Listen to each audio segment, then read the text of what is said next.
د کومې جنۍ چې نوی واده وشي 4 کاله پورې به نه د خاوند خدمت کوي، نه به د کور خدمت کوي او نه به د هغې د خوا خدمت کوي، بلکې 4 کاله به دا تش آرام کوي او د دې کور مطالعه به کوي چې په دې کور کې څه چلیږي او د دې کور رسم او رواج څه دی. د 4 کال نه بعد به بیا هغه د خاوند او د دې کور خدمت شروع کوي. اوس که جنکۍ دا ویډیو ګوري هسې نه چې خوشحاله شي وایي چې په پاکستان کې نوی قانون پاس شو، اوس خو تشې مزې دي.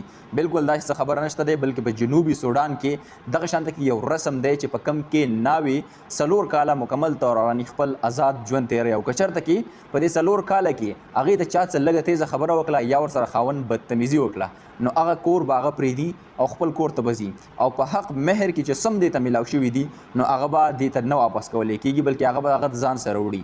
حق مهر څومره دی؟ تقریبا د 100 نه واله د 500 پورې غواګانې په حق مهر کې ورکولی کېږي او دغه 4 کالو مدت ته ویلی کېږي NUK، مطلب سخاوتمندانه استقبال. دغه وخت ته د ښځې د آرام وخت ویلی کېږي او په دې کې به د خاوند چې کم خویندې دي او کما مور ده ټول خدمت به 4 کاله پورې هم هغه کوي. 4 کاله چې کله د ښځې پوره شي نو د هغې نه بعد د دغې ښځې خاوند یوه غټه پارټي کېږي او په هغه کې ټوټل چې کم مهمان دي، کم خلک دي، کم رشتهدار دي، هغه ټول راوواړي او هغه پارټي کې شرکت وکړي او دغه پارټي ته ویلی کېږي تاټ. تاټ مطلب د روټۍ پخوونکی تهوار. ویلی کېږي داسې چې په دغه پروګرام کې 3 غواګانې او 15 بزې ذبحه کېږي او په دغه باندې بیا دا پروګرام را جوړېږي. دغه پروګرام کې ښځه شروعات د خدمت د خوراک نه کوي، مطلب دغه کانا دا ښځه پخوي بیا. خو څنګه چې ما مخکې ویل چې په دې 4 کال دورانیه کې که چېرته کې د ښځې سره خاوند لږه بدتمیزي وکړله نو دغه ښځه به د دغې دا کور پرېږدي او دې ته چې څومره هم حق مهر میلاو شوی دی هغه بزې او ګډې وډېور چې څومره هم څه دي هغه به هغه د ځان سره وړي او خاوند ته به نه واپس کوي. د جنوبي سودان د دې رواج حوالې سره ستاسو خپله څه رایه د هغه را سره هم کمنټ کې شامله کړئ. علاوه نو ویډیو کې تر هغه مال راکړئ اجازه. د الله په امان.